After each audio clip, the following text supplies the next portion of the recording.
বিসমিল্লাহির রহমানির রহিম। প্রিয় শিক্ষার্থীবৃন্দ, জাতীয় বিশ্ববিদ্যালয়ের অনলাইন শ্রেণী কার্যক্রমে তোমাদেরকে আমি ডক্টর আবরুশ মোহাম্মদ তোয়াব হোসেন, সহকারী অধ্যাপক, রাষ্ট্রবিজ্ঞান বিভাগ, শরীয়তপুর সরকারি কলেজ, তোমাদের স্বাগত জানাচ্ছি। আমি আজ এই অনলাইন কার্যক্রমে উপস্থিত হয়েছি রাষ্ট্রবিজ্ঞান বিষয়ের একটি course, political theories, changes and continuities, এ বিষয়ের দ্বিতীয় পাঠদান কার্যক্রমে। আজকের পাঠদান কার্যক্রমের বিষয় হচ্ছে পাওয়ার, অথরিটি অ্যান্ড লেজিটিমেসি। আজকের পাঠদান কার্যক্রম শুরু করার পূর্বে দুটি কথা বলে নিই। তোমরা জানো যে আমরা এই উদ্যোগটা কেন নিয়েছি। বিশেষ করে জাতীয় বিশ্ববিদ্যালয় কর্তৃক আয়োজিত এই উদ্দেশ্য হচ্ছে এই করোনাকালীন সময়ে তোমরা যেন ঘরে বসে তোমাদের পাঠদান কার্যক্রম চালিয়ে যেতে পারো এবং তোমাদের জ্ঞান চর্চা যাতে ব্যাহত না হয় সেটাকে বেগবান করার জন্য উদ্যোগ। আর এই উদ্যোগটির সফলতা নির্ভর করে তোমাদের উপর। তোমরা যে বিষয়টিকে ইতিবাচকভাবে নিয়ে এটি থেকে যতটা সম্ভব সুবিধা নিতে পারো এবং সে অনুযায়ী তোমাদের জ্ঞান বিষয়ক কার্যক্রম এগিয়ে নিতে পারো, তাহলে জাতীয় বিশ্ববিদ্যালয় যে কার্যক্রম গ্রহণ করেছে সেটা সফল হবে, দেশ ও জাতি উপকৃত হবে।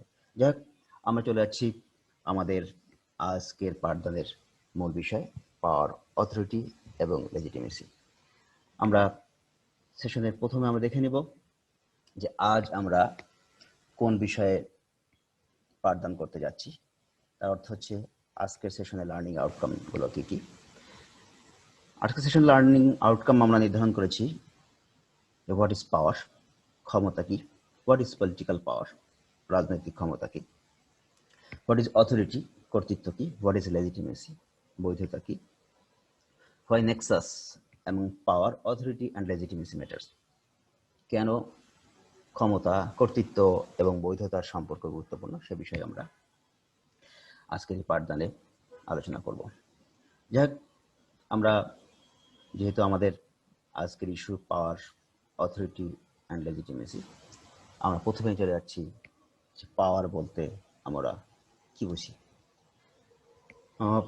পাওয়ার বোঝার সুবিধার্থে আমরা এখানে কয়েকজন তাত্ত্বিক পাওয়ার বিষয়ে কি বলেছে সেই বিষয়গুলো এখানে উপস্থাপন করেছি। সেখান থেকে আমরা সামাপ করার চেষ্টা করবো আসলে পাওয়ার বলতে কি বোঝা যায়। আমরা প্রথমে দেখে নিই টনি অ্যান্ড পেট্রো পাওয়ার সম্পর্কে কি বলেছেন সে বিষয়টা। ওনারা বলেছেন পাওয়ার হচ্ছে ক্যাপাসিটি, এটা হচ্ছে সক্ষমতা। কাদের সক্ষমতা? ইন্ডিভিজুয়াল, ব্যক্তি অথবা গ্রুপ অফ ইন্ডিভিজুয়ালস অথবা গোষ্ঠীবদ্ধ ব্যক্তিদের যে ক্যাপাসিটি, কি করার ক্যাপাসিটি? টু মডিফাই, পরিবর্তন করার ক্যাপাসিটি। কি? দ্য কন্ডাক্ট, আচরণ। কাদের? অফ আদার ইন্ডিভিজুয়ালস, অন্যান্য ব্যক্তিদের অথবা অন্যান্য গ্রুপস যারা রয়েছে সেই গ্রুপের গোষ্ঠী সদস্যদের যে আচরণ রয়েছে সেটা পরিবর্তন করার ক্যাপাসিটি, সক্ষমতা। কোন উপায়ে? In the manner which he desires, তার অর্থ হচ্ছে ব্যক্তি এবং গ্রুপের সদস্যরা যেভাবে প্রত্যাশা করে সেইভাবে যদি তারা অন্য সদস্যদের, গ্রুপের অন্য ব্যক্তিদের যদি আচরণ পরিবর্তন করতে পারে তাহলে সেই ক্যাপাসিটিকে, সেই সক্ষমতাকে বলা হয় পাওয়ার। এটি হচ্ছে পেট্রোর ধারণা। তাহলে আমরা আরেকটি সংজ্ঞার দিকে চলে যাই। পাওয়ার বলতে কি বোঝায়? অর্গানসি যেটা বলেছেন যে পাওয়ার ইজ দ্য অ্যাবিলিটি, উনি বলেছেন পাওয়ার হচ্ছে ক্ষমতা, সক্ষমতা, কিছু ইনফ্লুয়েন্স, প্রভাব বিস্তার করার ক্ষমতা। কিসের উপর? দ্য বিহেভিয়ার, আচরণের উপর প্রভাব বিস্তার করার ক্ষমতা। কাদের আচরণ? আদার্স, অন্যদেরকে। In accordance with his own ends, ব্যক্তির নিজের ইচ্ছা মাফিক যে ধারণা পোষণ করে সেই অনুযায়ী অন্যদের আচরণের উপর প্রভাব বিস্তার করার ক্ষমতাটাকে বলা হচ্ছে power. It is not a thing, এটা কোনো বিষয় নয়, but is a part of a relationship. বলছে এটা কোনো বিষয় না, এটা হচ্ছে পার্ট অফ এ রিলেশনশিপ, একটা সম্পর্কের অংশ। ইনডিড, বস্তুত there is a power aspect to every relationship. বলা হচ্ছে প্রতিটা সম্পর্কের ক্ষেত্রে পাওয়ারের বিষয়টা কাজ করে, তার মানে ইনফ্লুয়েন্সের ব্যাপারটা কাজ করে, একজন অন্যজনের উপর ইনফ্লুয়েন্স করার চেষ্টা করে। সেই ক্ষেত্রে বলা হচ্ছে প্রতিটা ক্ষেত্রেই আমরা দেখতে পাই, প্রতিটা সম্পর্কের ক্ষেত্রে আমরা দেখতে পাই যে ক্ষমতার ক্ষেত্র রয়ে গেছে। তাহলে মূল কথা হচ্ছে ability to influence the behaviours of others, অন্যদের আচরণকে প্রভাবিত করার যে ক্ষমতা, তার ইচ্ছা অনুযায়ী সে যেভাবে চায় সেভাবে যদি অন্যদের আচরণকে প্রভাবিত করতে পারে, এই ক্ষমতা থাকে, তাহলে সেটাকে আমরা বলছি হচ্ছে পাওয়ার। আরেকটা সংজ্ঞা আমরা দেখার চেষ্টা করি যে পাওয়ার ডিনোটস, পাওয়ার ব্যাখ্যা করে কি বলতে, ক্ষমতা ব্যাখ্যা করে দ্য ক্যাপাসিটি, সক্ষমতা কি, to produce to intended effects. তার মানে কি করার ক্ষমতা, ক্যাপাসিটি, সক্ষমতা হচ্ছে টু প্রডিউস ইন্টেন্ডেড ইফেক্টস, তার মানে যে প্রভাব ফেলতে চাই সেই প্রভাব ফেলার যে ক্যাপাসিটি, সেটাকে বলা হয় পাওয়ার। কিসের উপরে? Over the minds and actions of others, তার মানে অন্যের বা অন্যদের মনের বা কার্যক্রমের উপরে আমি যে প্রভাব ফেলতে চাই সেই প্রভাব ফেলার ক্যাপাসিটিটাকে বা সক্ষমতাটাকে বলা হচ্ছে পাওয়ার।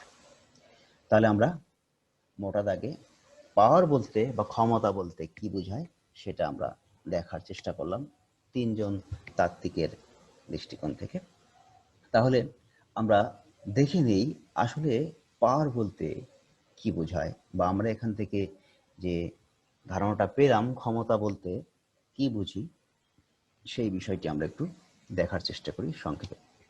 তাহলে ওই বিষয়গুলো যদি আমরা সাম আপ করি যে ক্ষমতা বলতে আমরা কি বুঝি, তাহলে আমরা দেখতে পাবো ক্ষমতা হচ্ছে ম্যানস ক্যাপাসিটি টু ইনফ্লুয়েন্স, মানুষের কি ক্যাপাসিটি, সক্ষমতা, টু ইনফ্লুয়েন্স, প্রভাব করার ক্ষমতা, উপরে কাদের, কিসের উপরে, কন্ডাক্ট আচরণ, বিহেভিয়ার আচরণ, মাইন্ডস মন, এবং অ্যাকশন কার্যাবলী, অফ আদার্স অন্যদের, তার অর্থ হচ্ছে অন্যদের আচরণ, মন এবং কার্যক্রমের উপর মানুষের প্রভাব বিস্তার করার যে ক্যাপাসিটি, ক্ষমতা, সেটাকে বলা হচ্ছে পাওয়ার। তাহলে অন্যের আচরণ, মন এবং কার্যক্রমের উপর যদি প্রভাব বিস্তার করার ক্যাপাসিটি থাকে, সক্ষমতা থাকে, তাহলে সেটাকে আমরা বলতে হচ্ছি পাওয়ার। সো আমরা পাওয়ার সম্পর্কে একটু ধারণা লাভ করার চেষ্টা করলাম। এবার আমরা চলে যাই আমাদের পরবর্তী ইস্যু যেটা ছিল, সেটা হচ্ছে পলিটিক্যাল পাওয়ারটা কি। আমরা এতক্ষণ জানার চেষ্টা করলাম পাওয়ার, তাহলে এখন আমরা জানার চেষ্টা করবো যে পলিটিক্যাল পাওয়ারটা কি। ভেরি ইম্পর্টেন্ট ইস্যু, বিকজ আমরা যেহেতু কভার করছি পলিটিক্যাল সায়েন্স, এবং আমাদের এই কোর্সের মূল ইস্যু হচ্ছে political theories. So from that point of view political power is very much important. So আমরা এখন দেখার চেষ্টা করবো পলিটিক্যাল পাওয়ারটা কি। তাহলে আমরা দেখি, একটু ব্যাখ্যা করি। পলিটিক্যাল পাওয়ার ইজ দ্য কি concept in the study of politics. তার অর্থ হচ্ছে রাজনীতি অধ্যয়নের ক্ষেত্রে রাজনৈতিক ক্ষমতা হচ্ছে একটা মূল ইস্যু, মূল বিষয়। রাজনৈতিক ক্ষমতা হচ্ছে একটি মূল ইস্যু কোন ক্ষেত্রে? রাজনীতি অধ্যয়নের ক্ষেত্রে। উদাহরণস্বরূপ বলা যায়, উদাহরণস্বরূপ বলা যায়, if politics is the resolution of conflict, যদি পলিটিক্স বলতে বোঝায় সংঘাতের সমাধান, তাহলে ব্যাপারটা কি হবে?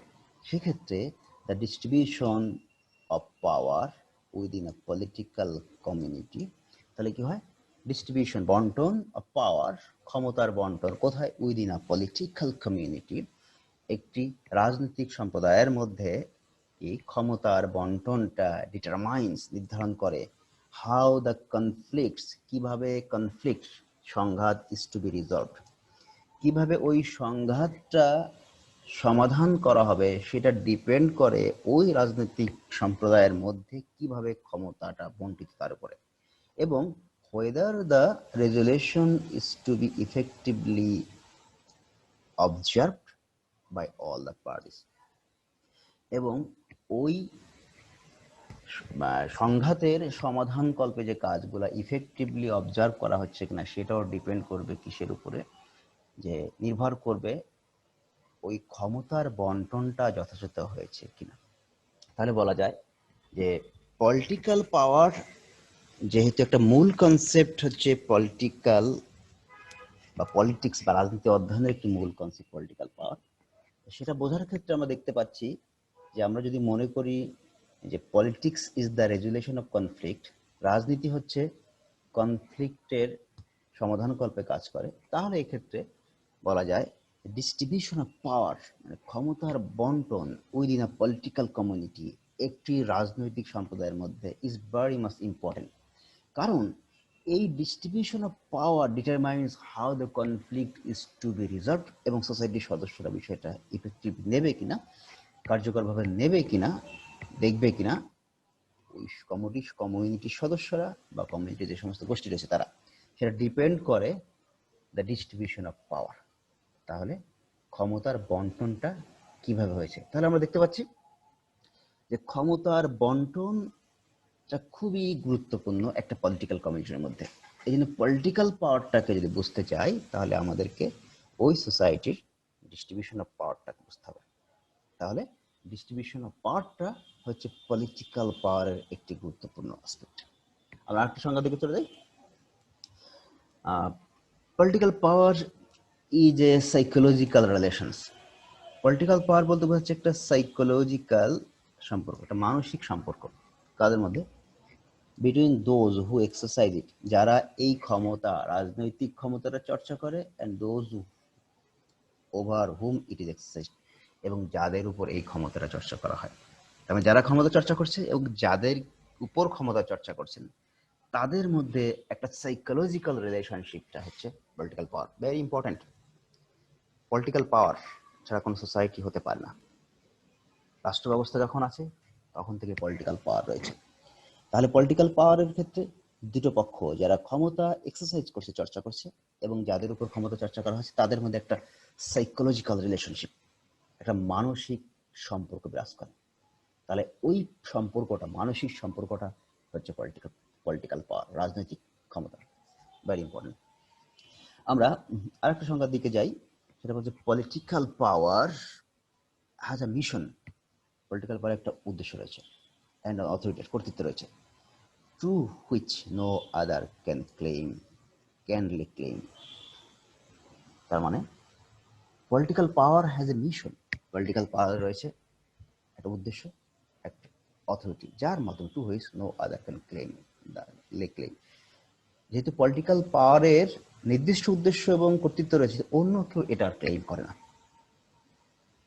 সো আমরা বলতে পারি যে it alone is the organ of whole community. অন্য কেউ যেহেতু ক্লেম করে না, তাহলে বলতে পারি এই political power is the organ of whole community, পুরো সম্প্রদায়ের একটি অঙ্গ হিসেবে কাজ করে।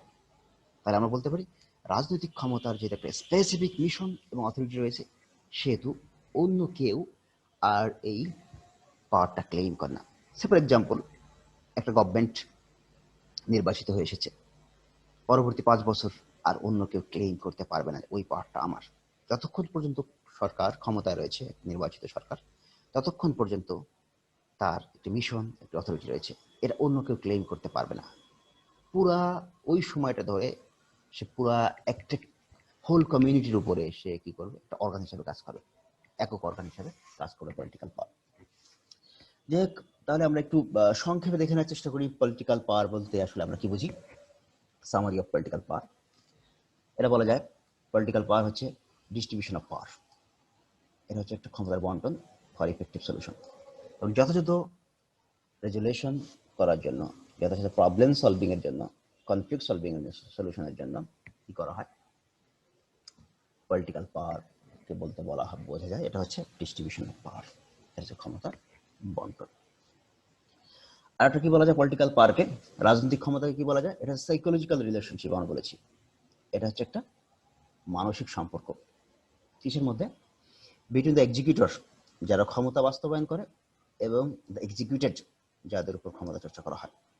যারা ক্ষমতা বাস্তবায়ন করে এবং যাদের উপর ক্ষমতা বাস্তবায়ন করা হয়, তাদের মধ্যে যে সাইকোলজিক্যাল রিলেশনশিপ রয়েছে, মানসিক সম্পর্ক রয়েছে, মনস্তাত্ত্বিক সম্পর্ক রয়েছে, সেটাকে বলা হয় পলিটিক্যাল পাওয়ার।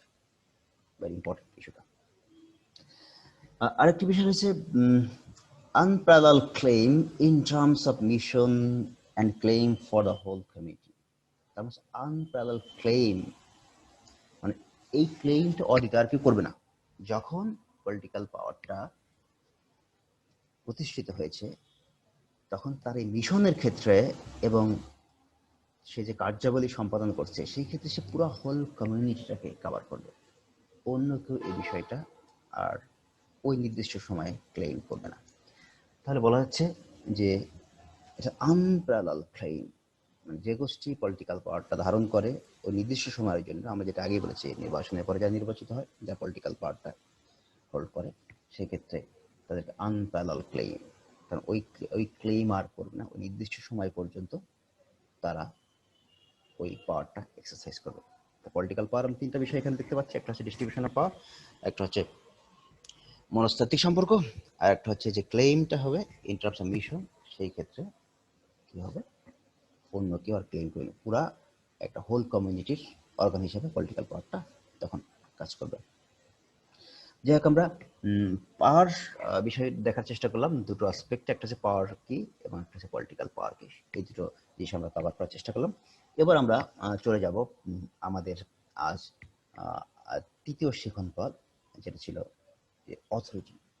অথরিটিটা কি সেদিকে আমরা চলে যাওয়ার চেষ্টা করব। পাওয়ার, পলিটিক্যাল পাওয়ার, এবং তারপরে আমরা আসছি অথরিটি বা কর্তৃত্ব কি সেদিকে আমরা যাচ্ছি। আমরা একটু দেখে নিই তাহলে কর্তৃত্ব কি। অথরিটি আমরা দেখতে পাচ্ছি এখানে অথরিটি ইজ অফেন ডিফাইন্ড, এটা প্রায় কি ডিফাইন্ড করা হয়, সংজ্ঞায়িত করা হয় অ্যাজ বিং পাওয়ার। এটাকে প্রায় সংজ্ঞায়িত করা হয় ক্ষমতা হিসাবে, অ্যাজ বিং পাওয়ার, এটা হচ্ছে একটা ক্ষমতা।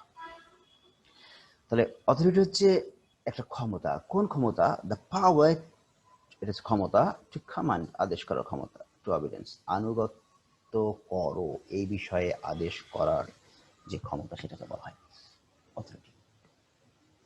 সহজ কথায় অথরিটি হচ্ছে একটি পাওয়ার। কেমন পাওয়ার? যে পাওয়ার আদেশ করতে পারে কোন বিষয়? আদেশ করে মান্য করার ব্যাপারে, যে আমাকে মান্য করো, এই বিষয়ে তারা আমার আদেশগুলোকে মান্য করো, এই বিষয়ে অর্ডার দিতে পারে, আদেশ করতে পারে, কমান্ড করতে পারে। আমরা এই বিষয়টি পেয়েছি ম্যাকাইভারের কাছ থেকে, এটা হচ্ছে অথরিটি। যেখানে আমরা আরেকটা সংজ্ঞা দেখি, পোপেনো যিনি বলেছেন, পোপেনো বলেছেন যে authority is the legitimate power. Popenoe authority হচ্ছে একটা বৈধ ক্ষমতা। অথরিটি কি? একটা বৈধ ক্ষমতা। কি করতে? টু মেক ডিসিশন, তারা কি করে? ডিসিশন নিতে পারে। দ্যাট ইজ ইনস্টিটিউশনাল নেচার, যেটা হচ্ছে কি প্রকৃতিগতভাবে প্রাতিষ্ঠানিক। তার মানে প্রাতিষ্ঠানিক সিদ্ধান্ত নেয়ার ক্ষেত্রে যে অথরিটি রয়েছে সেটাকে আমরা বলি হচ্ছে এটা একটা লেজিটিমেট পাওয়ার। অথরিটি হচ্ছে একটা বৈধ ক্ষমতা। তাহলে এখানে বলা হচ্ছে অথরিটি হচ্ছে বৈধ ক্ষমতা যারা কি করে? ইনস্টিটিউশনাল বা প্রাতিষ্ঠানিক বিভিন্ন সিদ্ধান্ত নিয়ে থাকে। তাহলে আমরা দেখতে পেলাম যে অথরিটি বলতে বোঝাচ্ছে একটা পাওয়ার। কেমন পাওয়ার? এটা হচ্ছে বৈধ পাওয়ার, লেজিটিমেট পাওয়ার, যেটা কি করে? প্রাতিষ্ঠানিক সিদ্ধান্তগুলো নিয়ে থাকে। অথরিটি হচ্ছে লেজিটিমেট পাওয়ার, যেটা কি করে? প্রাতিষ্ঠানিক সিদ্ধান্তগুলো নিয়ে থাকে। যাক, আমরা আরেকটি ব্যাখ্যা দিকে যাই। অথরিটি বা কর্তৃত্ব বলতে কি বোঝায়? এখানেও একই কথা বলা হচ্ছে, লেজিটিমেট অথরিটি, বৈধ কর্তৃত্ব ইজ পাওয়ার, বৈধ কর্তৃত্ব হচ্ছে একটা ক্ষমতা। হুজ ইউজ ইজ কনসিডার্ড, যেটার ব্যবহারকে বিবেচনা করা হয় কি করা হয়? জাস্ট অ্যান্ড অ্যাপ্রোপ্রিয়েট, ন্যায়ত এবং যথাযথ হিসাবে বিবেচনা করা হয়। By those over whom the power is exercised, কারা মনে করে যাদের উপর এই পাওয়ারটা এক্সারসাইজ করা হয় তারা এই লেজিটিমেট অথরিটিকে বা লেজিটিমেট অথরিটির হাতে যে ক্ষমতা রয়েছে এই ক্ষমতাটাকে তারা ন্যায়ত এবং যথাযথ বলে মনে করে। তাহলে দেখা যাচ্ছে লেজিটিমেট অথরিটি মানে বৈধ কর্তৃত্ব একটা ক্ষমতা। এই ক্ষমতাটা কি? যেটা কি করে? যেটাকে বিবেচনা করা হয় ন্যায়ত এবং যথাযথ। কারা বিবেচনা করে? যাদের উপর ক্ষমতার চর্চা করা হয়। তাহলে আমরা সহজে বলতে পারি যাদের উপর ক্ষমতার চর্চা করা হয় তারা ক্ষমতাটাকে বৈধ এবং ন্যায়ত মনে করে যদি এটা লেজিটিমেট অথরিটি হয়, বৈধ অথরিটি হয়। তাহলে বৈধ অথরিটি একটা পাওয়ার। এই পাওয়ারটাকে কি করা হয়? যথাযথ এবং ন্যায়ত মনে করা হয়, ন্যায়সঙ্গত মনে করা হয়। কারা মনে করে? যাদের উপরে ক্ষমতা চর্চা করা হয়। তাহলে পাওয়ারটা হচ্ছে কি? পাওয়ারটা যদি কাদের হাতে থাকে? লেজিটিমেট অথরিটির কাছে থাকে, বৈধ কর্তৃত্বের কাছে থাকে। তাহলে লেজিটিমেট অথরিটি হচ্ছে পাওয়ার, যে পাওয়ারটা কি করা হয়, মনে করা হয় ন্যায়সঙ্গত এবং যথাযথ, কারা মনে করে, যাদের উপর ক্ষমতা এই এক্সারসাইজ করা হয়, চর্চা করা হয়। তাহলে আমরা অথরিটির কয়েকটি ব্যাখ্যা আমরা এখানে দেখার চেষ্টা করলাম। তাহলে আমরা এবার দেখি সহজ অর্থে যে অথরিটি বলতে কি বোঝায়, সাম আপটা কিভাবে করা যেতে পারে। তাহলে দেখতে পাচ্ছি অথরিটি হচ্ছে পাওয়ার টু কমান্ড অবিডেন্স। তার মানে অথরিটিকে আমরা বলছি ক্ষমতা। কোন ক্ষমতা? কমান্ড করার ক্ষমতা, কি আনুগত্য করার, যে কমান্ড করতে পারে যে ক্ষমতা, সেটাকে বলা হচ্ছে অথরিটি, নাম্বার ওয়ান। আবার কি বলা হয়? Legitimate authority in terms of institutional decision making. তার মানে অথরিটি বলতে বোঝায় লেজিটিমেট অথরিটি, বৈধ কর্তৃত্ব। কোন ক্ষেত্রে? ইনস্টিটিউশনাল ডিসিশন মেকিং, প্রাতিষ্ঠানিক সিদ্ধান্ত গ্রহণ কল্পে যে বৈধ কর্তৃত্ব কাজ করে থাকে সেটাকে বলা হয় অথরিটি। তার মানে বৈধ কর্তৃত্ব যারা কি করে, প্রাতিষ্ঠানিক সিদ্ধান্ত গ্রহণ করে থাকে, তাদেরকে বলা হয় অথরিটি। আমরা আরেকভাবে বলতে পারি legitimate authority is termed just and appropriate. মানে বৈধ কর্তৃত্বকে মনে করা হয়, ধরে নেওয়া হয়, এটা হচ্ছে ন্যায়সঙ্গত এবং যথাযথ। অথরিটিকে বলতে বোঝাচ্ছে যে বৈধ অথরিটি যেটাকে মনে করা হয় কি ন্যায়সঙ্গত এবং যথাযথ। ন্যায়সঙ্গত এবং যথাযথ মনে করা হয় কি, যেটা হচ্ছে লেজিটিমেট অথরিটি, বৈধ অথরিটি। তাহলে আমরা দেখার চেষ্টা করলাম what is power, what is political power, what is authority. এই তিনটা বিষয় আমরা দেখার চেষ্টা করলাম। এবার আমরা চলে যাব আমাদের আরেকটি শিখন পথ, হোয়াট ইজ লেজিটিমেসি। আমরা এখন দেখার চেষ্টা করব লেজিটিমেসি বা বৈধতা কি। বৈধতা দেখার সুবিধার্থে আমরা একটু কয়েকটি ব্যাখ্যা দেখে নিই আসলে বৈধতা জিনিসটা কি, আমাদের সুবিধা হবে বুঝতে বৈধতা জিনিসটা কি। লেজিটিমেসি কি করে?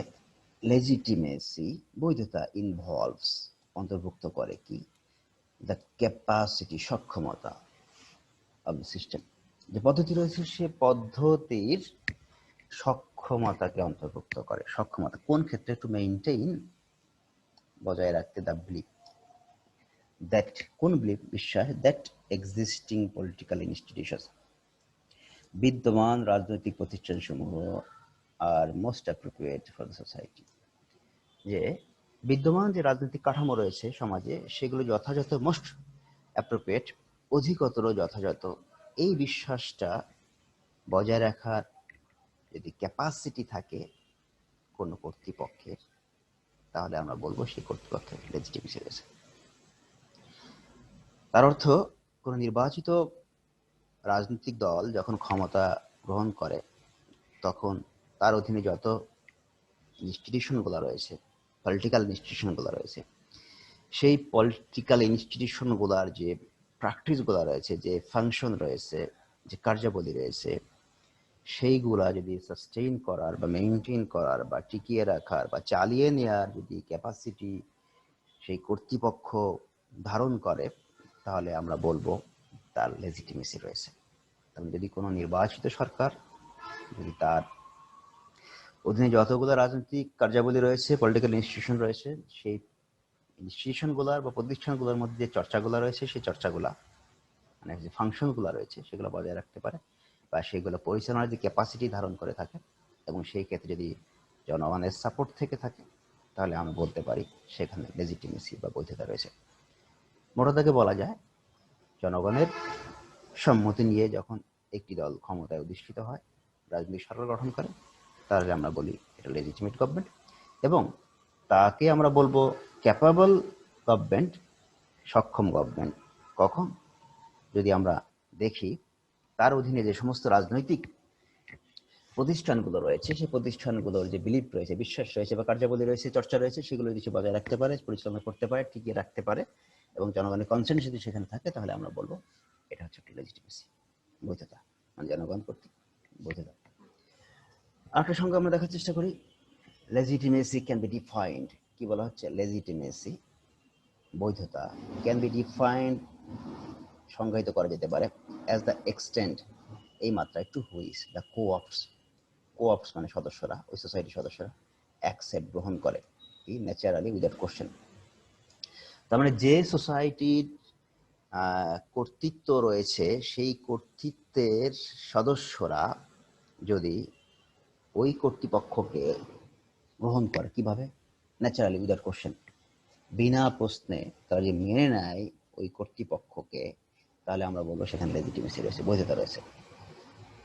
তার মানে হচ্ছে, তার অর্থ হচ্ছে যে সোসাইটির সদস্যরা যদি মেনে নেয় প্রকৃতিগতভাবে উইদাউট কোশ্চেন ছাড়া সেই অথরিটির কার্যক্রমকে, তাহলে আমরা বলবো সেখানে লেজিটিমেসি রয়েছে।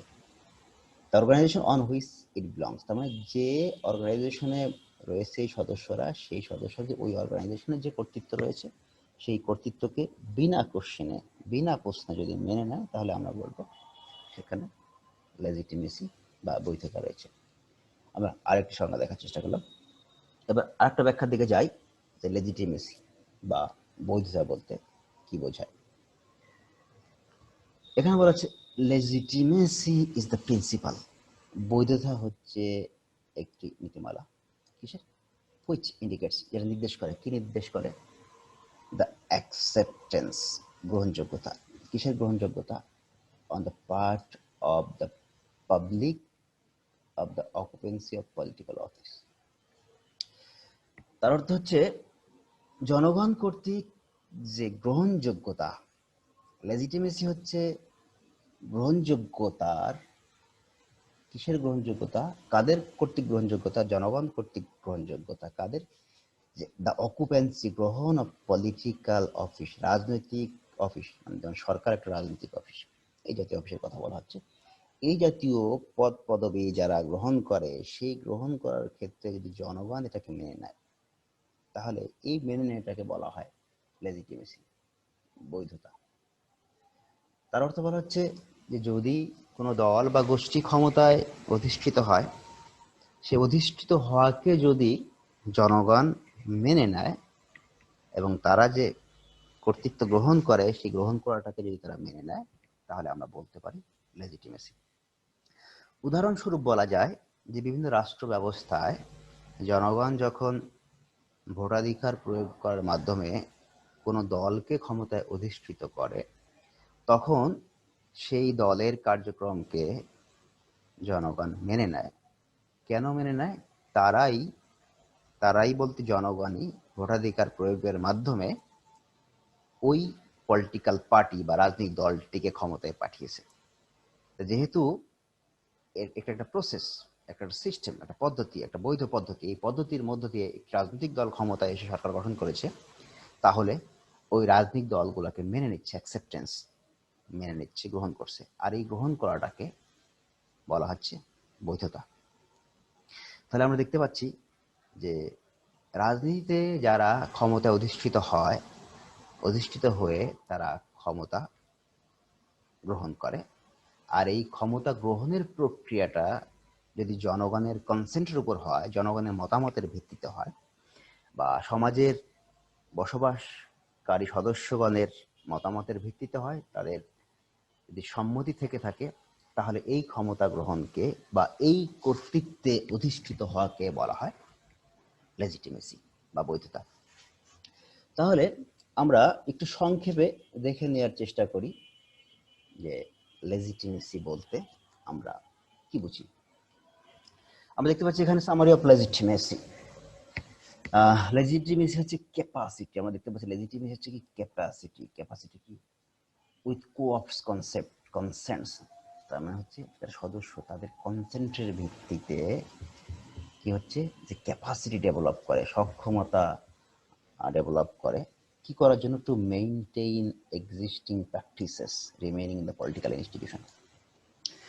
তার অর্থ হচ্ছে জনগণের সম্মতির ভিত্তিতে কোনো গোষ্ঠী যখন ক্ষমতায় অধিষ্ঠিত হওয়ার পরে যে পলিটিক্যাল ইনস্টিটিউশন, রাজনৈতিক প্রতিষ্ঠানের মাঝে যে সমস্ত চর্চাগুলো রয়েছে, সেই চর্চাগুলো বজায় রাখার যে সক্ষমতা ধারণ করে, চালিয়ে যেতে পারে, তাহলে এই ক্যাপাসিটি বা এই সক্ষমতাটাকে বলা হচ্ছে লেজিটিমেসি।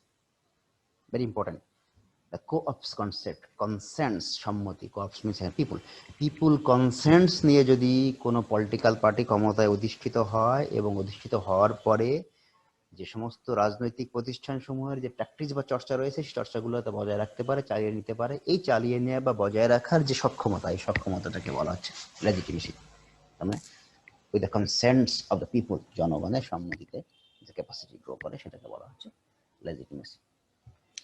আর একটু সংক্ষেপে বলা যায় যে acceptance the organizational activities naturally without question.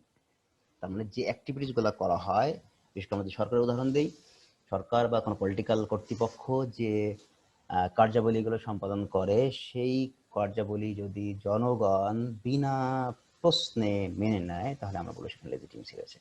তার মানে জনগণ দায়িত্ব দিয়েছে, তারা তার কাজ করছে, মেনে নিচ্ছে, দ্যাট ইজ অ্যাকসেপ্টেন্স। তার মানে হচ্ছে the acceptance is very much important. acceptance এটা কি হবে, কি মেনে নেবে? অর্গানাইজেশনাল অ্যাক্টিভিটিস, যে সাংগঠনিক কার্যক্রমকে মেনে নেবে কিভাবে? ন্যাচারালি উইদাউট কোশ্চেন, বিনা প্রশ্ন। আরেকটা বিষয় এখানে দেখতে পাচ্ছি, পাবলিক অ্যাকসেপ্টেন্স। কিসের? পাবলিক, জনগণের গ্রহণযোগ্যতা। কিসের? দ্য অকুপেন্স অফ পলিটিক্যাল অফিস, মানে যে রাজনৈতিক দলগুলো ক্ষমতায় অধিষ্ঠিত হচ্ছে, রাজনৈতিক দলগুলো যে ক্ষমতা গ্রহণ করছে, সেটাই পাবলিকের অ্যাকসেপ্টেন্স রয়েছে, পাবলিকের গ্রহণযোগ্যতা রয়েছে, মানে জনগণের গ্রহণযোগ্যতা রয়েছে। তাহলে আমরা দেখতে পাচ্ছি জনগণের গ্রহণযোগ্যতা যদি থাকে পলিটিক্যাল ক্ষমতায় অধিষ্ঠিত হওয়ার ক্ষেত্রে, তাহলে আমরা বলতে পারি এটা হচ্ছে বৈধতা, এটা হচ্ছে লেজিটিমেসি। তাহলে আমরা লেজিটিমেসি দেখতে পেলাম, জনগণের সম্মতির ভিত্তিতে যে দল ক্ষমতায় অধিষ্ঠিত হয় তারা যদি যে প্র্যাকটিসগুলো বিদ্যমান রয়েছে সেগুলো তারা কি করতে পারে, চালিয়ে যেতে পারে, এই সক্ষমতা যদি থাকে তাহলে সেটা লেজিটিমেসি। আর একটা হচ্ছে যে কার্যক্রমগুলো করা হচ্ছে সেই কার্যক্রমগুলো যদি কি করা হয়, বিনা প্রশ্নে মেনে নেয় সদস্যরা, তাহলে সেটা হচ্ছে লেজিটিমেসি, বৈধতা। আর বলা হচ্ছে যে সরকারি যে সমস্ত কার্যক্রম রয়েছে, যে সমস্ত প্রতিষ্ঠান গ্রহণ করে কার্যক্রম, বিশেষ করে সরকার, যদি পাবলিক বা জনগণ যদি এটা মেনে নেয় তাহলে আমরা সেটাকে বলতে পারি এটা হচ্ছে লেজিটিমেসি, এটা হচ্ছে বৈধতা। তাহলে আমরা এখানে 4টি শিখন ফল ছোট ছোট করে দেখে ফেললাম। 4টি শিখন ফলের মধ্যে আমরা দেখতে পেলাম, প্রথমে আমরা দেখতে পেয়েছি পাওয়ার, তারপর দেখতে পেয়েছি পলিটিক্যাল পাওয়ার, প্রথমে আমরা দেখেছি ক্ষমতা, পরবর্তীতে দেখেছি রাজনৈতিক ক্ষমতা, তারপরে দেখেছি আমরা অথরিটি, কর্তৃত্ব। কর্তৃত্ব কি? তারপর আমরা দেখেছি লেজিটিমেসি, বৈধতা। এই 3টি শিখন ফলের পরে আমাদের আজকের সেশনের একটি মূল ইস্যু, যেটি ভেরি ইম্পর্টেন্ট, সেটি হচ্ছে যে এই 3টা ইস্যুর সম্পর্কটা কেন, এই ইস্যুটা গুরুত্ব, এই 3টি ইস্যুর সম্পর্কটা কেন গুরুত্বপূর্ণ সেটা আমরা দেখার চেষ্টা করব। রাষ্ট্রবিজ্ঞান বা রাজনীতি বিজ্ঞানের ছাত্রদের জন্য পাওয়ার, অথরিটি অ্যান্ড লেজিটিমেসি, ক্ষমতা, কর্তৃত্ব এবং বৈধতা, এই 3টি কনসেপ্ট ভেরি ইম্পর্টেন্ট, খুবই গুরুত্বপূর্ণ। তাহলে আমাদেরকে এই 3টা যে টার্ম আমরা ব্যবহার করেছি এর মধ্যে যে সম্পর্কগুলো রয়েছে সেগুলো আমাদেরকে অবশ্যই জানতে হবে। তাহলে এই 3টার মিথস্ক্রিয়ায় কি ঘটতে পারে সেটা আমরা দেখে নিই, তাহলে আমাদের এই রাজনীতির যে পার্ট সেটা বুঝতে আমাদের অনেক সহজ হবে এবং এটা পলিটিক্যাল থিওরি বোঝার ক্ষেত্রে খুবই গুরুত্বপূর্ণ একটি ইস্যু। তাহলে আমরা দেখে নিই বিষয়টা, Nexus among power, authority and legitimacy. কারণ এই বিষয়গুলো কেন গুরুত্বপূর্ণ? নেক্সাস, সম্পর্ক কিসের মধ্যে? ক্ষমতা এবং অথরিটি এবং লেজিটিমেসি, ক্ষমতা, কর্তৃত্ব এবং বৈধতা, এর মধ্যে কি সম্পর্ক রয়েছে সেটা আমরা দেখার চেষ্টা করি। আর প্রথমেই বলেছি পাওয়ার। পাওয়ারটা কি সংক্ষেপে বলা যাচ্ছে এখানে? পাওয়ার হচ্ছে the ability to makes us do something. তবে এটা সক্ষমতা, কি আমাদেরকে কিছু করানোর সক্ষমতা, সেটা হচ্ছে পাওয়ার। মেক আস ডু সামথিং, আমাদের কিছু করানোর যে ক্ষমতা সেটা হচ্ছে পাওয়ার। যার ক্ষমতা আছে সে অন্যকে যদি কিছু করাতে পারে সেটাকে বলা হচ্ছে করাতে পারা, সেটা হচ্ছে ক্ষমতা। অথরিটি, অথরিটি কি? এটা হচ্ছে the right to make us do something, এটা হচ্ছে অধিকার, to make us do something. তার মানে কর্তৃত্বের এটা হচ্ছে অধিকার। কি কি অধিকার? To make us do something, আমাদের দিয়ে কিছু করানো, এটা কর্তৃত্বের অধিকার। পাওয়ারটা হচ্ছে কি? পাওয়ার হচ্ছে যে তাদের সক্ষমতা, তাদের ক্ষমতা কি কিছু, কোনো কিছু করানোর যে সক্ষমতা। আর এটা হচ্ছে অধিকার, তাদের কিছু করানোর অধিকার, এটা হচ্ছে অথরিটি। তাহলে একটু এই দুটোকে মিলিয়ে একটু বলা যায় যে দোজ ইন পাওয়ার, মানে যারা অথরিটিতে রয়েছে, যারা কর্তৃত্বে রয়েছে, তারা শুধুমাত্র do not merely pauses the ability to make us comply, তারা শুধুমাত্র আমাদের দিয়ে কিছু করাই না। কারণ যারা ক্ষমতায় রয়েছে, মানে এখানে বলছে অথরিটিতে, যারা ক্ষমতায় রয়েছে তারা শুধুমাত্র আমাদেরকে দিয়ে কিছু করানোর ক্ষমতাই নয়, শুধু পাওয়ারই নয় তাদের হাতে কি রয়েছে, but are also thought to have the right to do so, এবং সেটা করানোরও অধিকার রয়েছে। শুধু করানোর ক্ষমতাই নয়, করানোর অধিকার রয়েছে। মানে ওই কাজ, কোনো কাজ আমাদের দিয়ে করানোর ক্ষমতায় রয়েছে ব্যাপারটা তা নয়, শুধুমাত্র এই করানোর অধিকারও রয়েছে। আর এই দুটো হচ্ছে আমরা দেখতে পাচ্ছি একেবারে পাওয়ার, ক্ষমতা এবং অথরিটির মধ্যে যে বেসিক ডিস্টিংশন, পার্থক্য, সেটা আমরা দেখতে পাচ্ছি। This is a really important distinction and the difference between power and authority. পাওয়ার হচ্ছে কোনো কিছু আমাদের দিয়ে করানোর ক্ষমতা, আর অথরিটি হচ্ছে এই কোনো কিছু করানোর যে ক্ষমতা সেটা হচ্ছে তার রাইট, অধিকার। সেই দুটো মিলে হচ্ছে পাওয়ার অ্যান্ড অথরিটি। তাহলে লেজিটিমেসি বা বৈধতা ইজ দ্য পারসেপশন। লেজিটিমেসি হচ্ছে একটা পারসেপশন, ধারণা কি দ্যাট পাওয়ার ইজ এক্সারসাইজ, যার মাধ্যমে ক্ষমতাকে কি করা হয়, ব্যবহার করা হয় ইন আ রাইটফুল, যথাযথ, জাস্টিফাইড, ন্যায়সঙ্গত এবং অ্যাকসেপ্টেবল ম্যানারে, তার মানে গ্রহণযোগ্য উপায়ে। তার মানে লেজিটিমেসি বা বৈধতা হচ্ছে একটি ধারণা, কিসের ধারণা, যে ক্ষমতাকে চর্চা করা হবে কি উপায়ে, যথাযথভাবে, রাইটফুলি, জাস্টিফাইডলি অ্যান্ড অ্যাকসেপ্টেবলি। তার মানে কিভাবে, যথাযথভাবে, ন্যায়সঙ্গতভাবে এবং গ্রহণযোগ্য মাত্রায়। Although a person may have authority, a whole system of government would be regarded as legitimate. তার মানে তার অর্থ হচ্ছে, যদি একজন ব্যক্তির হাতে যদি পুরা একটা সিস্টেম অফ গভর্নমেন্ট, একটা পুরা একটা সরকার ব্যবস্থার যদি কর্তৃত্ব থেকে থাকে, তাহলে আমরা সেটাকে বলতে পারি একটা লেজিটিমেট গভর্নমেন্ট, একটা বৈধ সরকার। যেমন আমরা বলছি যে নির্বাচনের মাধ্যমে যে দলকে আমরা ক্ষমতা দিয়ে থাকি সেটাকে বলে লেজিটিমেট গভর্নমেন্ট, তার মানে পুরো রাষ্ট্রের উপর তার কন্ট্রোল রয়েছে, আমার প্রভাব রয়েছে সেই জায়গা থেকে, এই জন্য বলে অথরিটি রয়েছে। তাহলে একটা হোল সিস্টেম অফ গভর্নমেন্টের উপরে যদি তার ক্ষমতা আরোপ করা হয়, সে গ্রহণ করতে পারে অথরিটি, তাহলে আমরা এটাকে বলবো যেটা একটা লেজিটিমেট, একটা বৈধ সরকার। তাহলে আমাদেরকে পাওয়ার থাকবে অথরিটির মধ্যে, অথরিটির অধিকার থাকবে, বাট সে অধিকার সঠিক না বেঠিক সেটা ডিপেন্ড করবে সেটা কতটুকু বৈধ তার উপরে। মানে অথরিটির মধ্যে রয়েছে পাওয়ার, এবং এই অথরিটি যে পাওয়ারটা পেয়েছে সেটা বৈধ কিনা সেটা জাস্টিফাই হবে লেজিটিমেসির মাধ্যমে। আরো কয়েকটি বিষয় দেখে দিই। Legitimacy is the basis of stable government. আমরা কি দেখতে পাচ্ছি, লেজিটিমেসি, বৈধতা, ইজ দ্য বেসিস, ভিত্তি, কিসের ভিত্তি, অফ স্টেবল গভর্নমেন্ট। একটি স্থিতিশীল সরকার ব্যবস্থার ভিত্তি হচ্ছে বৈধতা, এবং সমস্ত সরকারগুলোই এটা প্রত্যাশা করে যে তার সরকার হবে লেজিটিমেট, বৈধ।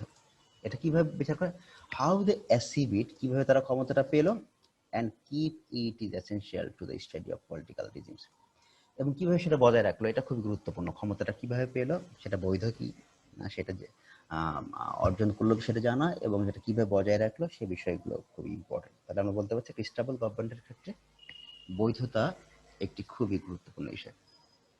আরেকটা বিষয় আমরা দেখতে পাচ্ছি, power can be exerted by anyone, যে কেউ পাওয়ার সম্পাদন করতে পারে, but unless the power is perceived as being authority. কিন্তু এই পাওয়ারটা যদি অথরিটির হাতে না থাকে, মানে কর্তৃত্বের হাতে না থাকে, তাহলে ওই পাওয়ারটা, কর্তৃত্ববিহীন পাওয়ারটা কি হবে, অবাধ্যতা, অমান্যতার সম্মুখীন হতে পারে, এবং এটা জনগণ মানবে না। কারণ সবার হাতে পাওয়ার থাকতে পারে কম বেশি, বাট একজন হাতে পাওয়ার আছে কিন্তু তার অথরিটি নাই, তাহলে ওই পাওয়ারটাকে জনগণ মানবে না, ডিজার্ভ করবে। আর কি বলা যেতে পারে, লেজিটিমেসি, বৈধতা, can be seen as the way that system of power can achieve. তাহলে একটা ওয়ে, লেজিটিমেসি কিভাবে দেখা হয়, উপায় হিসেবে দেখা হয়। উপায় কি, উপায় হিসেবে দেখা হয়, that is system of power, একটা হচ্ছে ক্ষমতার যে একটা পদ্ধতি সেটা হিসেবে দেখা হয়, ক্যান অ্যাচিভ, যার মাধ্যমে কি হতে পারে, অ্যাচিভ হতে পারে, অর্জন হতে পারে কি, authority, being scene as Writefull. তার মানে লেজিটিমেসি যেটা হচ্ছে বৈধতাকে বলা হয় ক্ষমতা গ্রহণ কিভাবে, কাদের জন্য, অথরিটির জন্য ক্ষমতা গ্রহণ, রাইটফুল না রং, সঠিক না বেঠিক, সেই ক্ষমতা গ্রহণ কর্তৃপক্ষের জন্য, কর্তৃত্বের জন্য নির্ভর করবে যে সেই ক্ষমতাটায় গ্রহণে লেজিটিমেসি বা বৈধতা রয়েছে কিনা। তাহলে অথরিটি যে পাওয়ার গ্রহণ করে সেই পাওয়ারটা সঠিক না বেঠিক সেটা ডিপেন্ড করবে ওই পাওয়ার অথরিটির জন্য ওই পাওয়ার গ্রহণটা বৈধ হয়েছে কিনা, এটা হচ্ছে লেজিটিমেসি। তাহলে আমরা দেখতে পাচ্ছি এই আলোচনার প্রেক্ষাপটে আমরা দেখতে পেলাম যে পাওয়ার, ক্ষমতা, অথরিটি, কর্তৃত্ব, অ্যান্ড লেজিটিমেসি, বৈধতা আর দ্য গোল্ডেন ট্রায়াঙ্গল, এগুলো বলা হয় সোনালী ত্রিভুজ, that every system of government management, এটা প্রতিটা গভর্নমেন্ট সরকার ব্যবস্থা এই তিন ব্যবস্থার একটা গোল্ডেন ট্রায়াঙ্গেল প্রত্যাশা করে, পাওয়ার, অথরিটি অ্যান্ড লেজিটিমেসি। তাহলে আমরা দেখার চেষ্টা করলাম যে নেক্সাস এবং পাওয়ার, অথরিটি অ্যান্ড লেজিটিমেসি। তাহলে আমরা একটু দেখে নেই আসলে সামারিটা কি হতে পারে। Summary of the Nexus matter, সেটা বলা হচ্ছে যে পাওয়ার, আমরা দেখতে পাচ্ছি পাওয়ার possesses the ability to comply the members। পাওয়ার কি করে, ক্ষমতা হচ্ছে গ্রহণ করে এমন সক্ষমতা যেটা কি করতে পারে, তার সদস্যদের কমপ্লাই, বাধ্য করতে পারে। অন দ্য আদার হ্যান্ড কি, অথরিটি, কর্তৃত্ব, consider it as right to do that, এবং কর্তৃত্ব এটাকে তার অধিকার মনে করে, ওই কমপ্লাই করা মানে জনগণ বা তার সদস্যদের বাধ্য করার যে ক্ষমতা সেটাকে তার অধিকার মনে করে। অন্যদিকে লেজিটিমেসি ইজ দ্য পারসেপশন, অন্যদিকে বৈধতা হচ্ছে একটা ধারণা যেটাকে পাওয়ার ইজ এক্সারসাইজড থ্রু অথরিটি, যেটা বলা হয় যে পাওয়ারকে চর্চা করা হয়, ক্ষমতাকে চর্চা করা হয় কিসের মাধ্যমে, কর্তৃত্বের মাধ্যমে। কিভাবে, ইন আ রাইটফুল, যথাযথ, জাস্টিফাইড, ন্যায়সঙ্গত, অ্যান্ড অ্যাকসেপ্টেবল ম্যানার, এবং গ্রহণযোগ্য মাত্রায়। তাহলে যে ক্ষমতাটা অথরিটি চর্চা করে সেই ক্ষমতাটা যদি যথাযথ হয়, যদি ন্যায়সঙ্গত হয় এবং গ্রহণযোগ্য হয় জনগণের কাছে, তাহলে আমরা বলতে পারি সেই কর্তৃপক্ষ বা কর্তৃত্ব যে ক্ষমতা চর্চা করে সেই ক্ষমতাটা বৈধ। আবার দেখতে পাচ্ছি উইদাউট লেজিটিমেট অথরিটি, বৈধ কর্তৃত্ব ছাড়া পাওয়ার ফেসেস ডিসঅবিডেন্স। যদি বৈধ কর্তৃত্বের হাতে ক্ষমতা না থাকে তাহলে ওই পাওয়ারটা কি, পাওয়ারটা ফেস করে, কি ফেস করে, অবাধ্যতার ফেস করে। জনগণ এটা মানে না, ওই পাওয়ারটা মানে না, জনগণ মানে না। কোন পাওয়ারকে, যে পাওয়ারটা কোনো অথরিটির মাঝে নাই, কোনো ব্যক্তির হাতে রয়েছে, কোনো কর্তৃপক্ষের হাতে নেই, সেই পাওয়ারটাকে জনগণ মানে না। Legitimacy is the perception the stable government, তাই বলা হয় লেজিটিমেসি, বৈধতা, তার মানে জনগণ মানা মানে কি, সেটা বৈধতা। লেজিটিমেসি ইজ দ্য প্রিকন্ডিশন, পূর্ব শর্ত কিসের, ফর স্টেবল গভর্নমেন্ট। বৈধতা হচ্ছে পূর্ব শর্ত, কিসের পূর্ব শর্ত, ফর স্টেবল গভর্নমেন্ট। একটি স্থিতিশীল সরকারের জন্য বৈধতা হচ্ছে কি, পূর্ব শর্ত। তাহলে আমরা বলতে পারি finally legitimacy is the way of achieving power. Legitimacy হচ্ছে কি, একটা উপায়, ক্ষমতা গ্রহণের একটা উপায়। কার জন্য, অথরিটি, কর্তৃত্বের জন্য। কর্তৃত্বের জন্য ক্ষমতা গ্রহণের একটা উপায় হচ্ছে লেজিটিমেসি, কিভাবে, ইন রাইটফুল ওয়ে, যথাযথভাবে। তাহলে আমরা দেখতে পাচ্ছি পাওয়ার, অথরিটি এবং লেজিটিমেসি, ক্ষমতা, কর্তৃত্ব এবং বৈধতা, এই তিনটি বিষয়ের মধ্যে ঘনিষ্ঠ সম্পর্ক বিদ্যমান রয়েছে। এবং একটি রাষ্ট্র ব্যবস্থা, একটি রাজনৈতিক ব্যবস্থা, রাজনৈতিক কাঠামো যদি সুচারুরূপভাবে আমরা পরিচালিত করতে চাই তাহলে অবশ্যই এই ট্রায়াঙ্গেলার, যেটাকে আমরা নাম দেখেছি গোল্ডেন ট্রায়াঙ্গেল, এই ত্রিভুজের একটি সমন্বয় অতীব জরুরি। যদি এই তিনটার মধ্যে যদি সমন্বয় আমরা দেখতে পাই, সম্পর্ক দেখতে পাই, পজিটিভ সম্পর্ক দেখতে পাই, তাহলে ডেফিনেটলি একটি রাষ্ট্র ব্যবস্থার জন্য এই সম্পর্কটা, এই নেক্সাসটা is very much important, the nexus matters. তাহলে আমরা আজকের আলোচনাতে আমাদের 5টা শিখন ফল নিয়ে আমরা কাজ করেছি। 5টা শিখন ফল আমরা দেখে আসি সংক্ষিপ্ত সারে।